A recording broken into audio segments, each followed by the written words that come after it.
Hello Culers, it's Pablo here and welcome back to Barca Universal and welcome to the match preview of El Clásico. The time has arrived. The greatest fixture in club football will once more take place on Sunday at the Camp Nou for what of course is going to be an absolutely crucial game. It's Barcelona versus Real Madrid and everything you need to know heading into this fixture is coming up right now.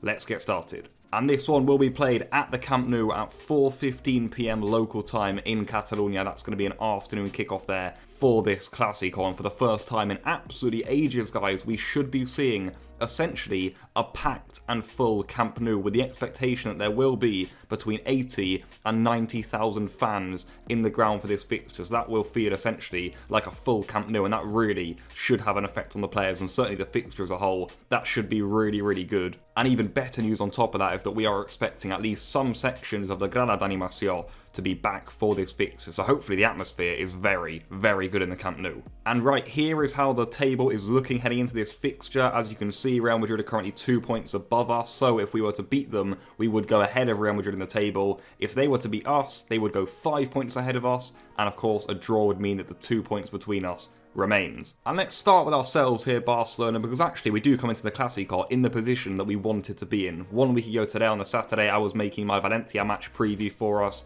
in La Liga, and that was the start of a really huge 7 or 8 days for Barcelona. And we've said we've got big games this week and we've got to win them, we've got to get good results in them. And here we are, guys, having beaten Valencia, having beaten Dynamo Kiev in the Champions League, and here we are now ready to take on Real Madrid in the Clásico in La Liga, knowing that a victory would make this one a week to remember, and it would surely be a turning point in our season. However, it is also fair to say that confidence-wise, I don't actually think we come into this fixture on a massive high. I don't feel as if us fans or the team right now feel all that prepared for this sort of game, and actually I think that probably comes down to a lot of factors. Probably the fact that Koeman is still the coach. I think that still resonates with a lot of fans, especially tactically in this sort of clash. Is he the manager that's going to dig us out and really, come up with a master plan to outdo Ancelotti here? I don't think there's much faith in him doing that. I think probably also we are missing quite a few important players, as we'll get onto later, and on the other hand, as we said in the tactical preview yesterday, Real Madrid actually on the other hand look quite strong. And then I think certainly performance-wise, which is the big thing, guys, we just haven't been good enough. We don't look very convincing right now,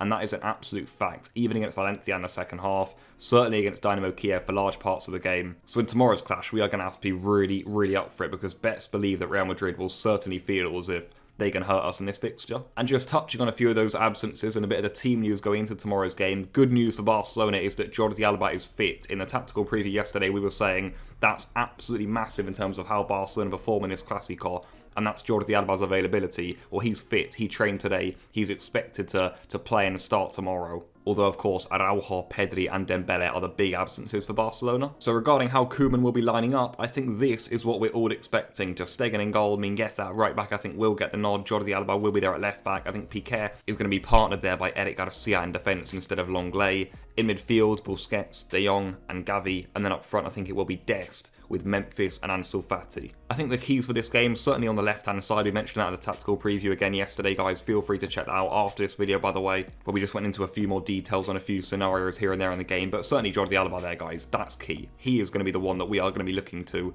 unlock the Real Madrid defence, in my opinion. Can we get balls in behind to Alba? Can he get linking up there with Memphis and Ansu Fati on the left? And can he hurt Real Madrid with balls cutbacks or balls across the penalty area? I think also the midfield battle, we've said it for a few weeks now that we want to see our midfield dominate matches, but certainly against Cruz, Modric and Casemiro, they've got to be on top form. So the likes of Busquets and De Jong and also Gavi there, they need big games. Especially you look at Gavi, for example, who's been a little bit off it, I think, in recent weeks.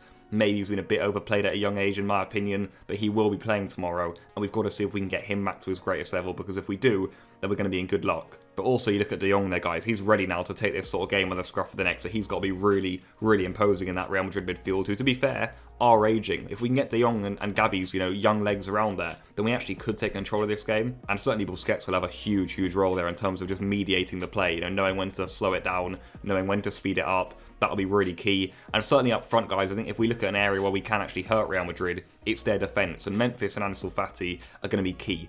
We're hearing they could be interchanging, so Ansel could come into the number 9 role, Memphis could go to left wing, the opposite could happen, Ansel can stay wide, Memphis can stay centrally, so that sort of thing I think is really good. That's a good thing to have. It's a good ploy to really go into the game with and say, yeah, we can mix things up here, we can try and hurt Real Madrid in different ways, and even alongside Serginho Dest there, we'll be looking to those sorts of players to make the difference. And on to Real Madrid, our eternal rivals, of course, for this fixture. I think, to be fair, Real actually aren't even in the best spot themselves right now. They've dropped some bad points in La Liga. In my opinion, their football hasn't all been that great. Their defence is something I think can be got at, but I just feel like in general Real Madrid feel a lot better about themselves than Barcelona do right now. Maybe they think that their future is bright, they've got a bit more cash in the near term, they're likely to get Mbappe in the summer. I just think in general as a whole, the club right now for Real, it has a better feeling about it than it maybe has done in recent years even. But even for tomorrow's clash, guys, I honestly feel as if Real Madrid come into it as favourites. I really do. I think that, especially considering the fact that they're going to be at full strength for this game with even the likes of Carvajal and Hazard fit, that makes a big difference. So Ancelotti essentially has a full squad to choose from. And as we touched on in the tactical preview yesterday, this is how we are expecting Real Madrid to line up. Courtois in goal, Nacho at right back, Mendy at left back with Militao and Alaba there at centre back. The classic midfield three of Casemiro, Modric and Kroos, and up front Vinicius, Benzema and Rodrigo. Few key points to make here, guys. Who starts at right back? Because if Carvajal is fully fit, then maybe Ancelotti will say, hang on a minute, we want to get Carvajal in this sort of fixture.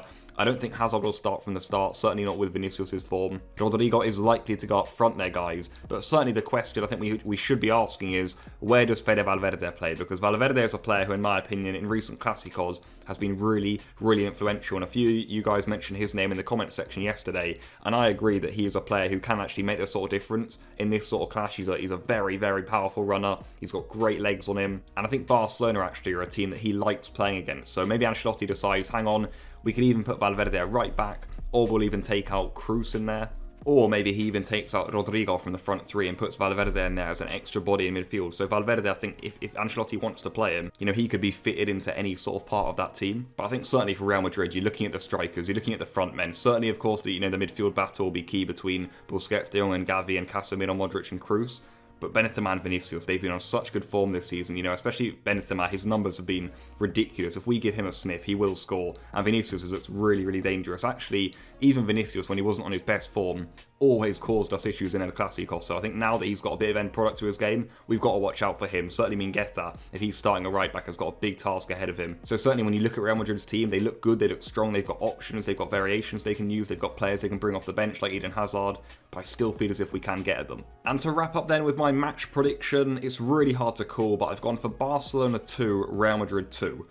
I'm hoping we can get a victory, guys. I'm hoping we can kind of, get the first goal in the game and then try and keep Real Madrid out. Maybe keep it to, 1 goal minimum on their side and then slowly in the second half kill them off almost when more gaps do appear. But let's see how this one goes. And if we play it right, we can get a positive result here. But having said that, as I said, Real Madrid, I think they're the favourites. And I also think they'll be thinking, certainly their fan base too, that they want 3 points here. So if Real Madrid were to win, I don't think many of us would be hugely surprised. But it is, I think, more of an even game than maybe we think it is. I honestly feel as if we can make something out of this. It's, of course, a big one. It's El Clásico. It probably doesn't have the same feel as it has done. Of course, it is actually the first Clásico without Lionel Messi, so that really says it all. But it is still a really, really important game, and certainly in the complexion of our season, you get the feeling if we are to win this game, guys, after the 2 results we just had too, we're going to feel really good about ourselves. So this is massive for Barcelona. It's going to be a really, really interesting game. Please do leave all of your thoughts in the comments down below. I'll be getting back to as many of you as I can, and goodbye.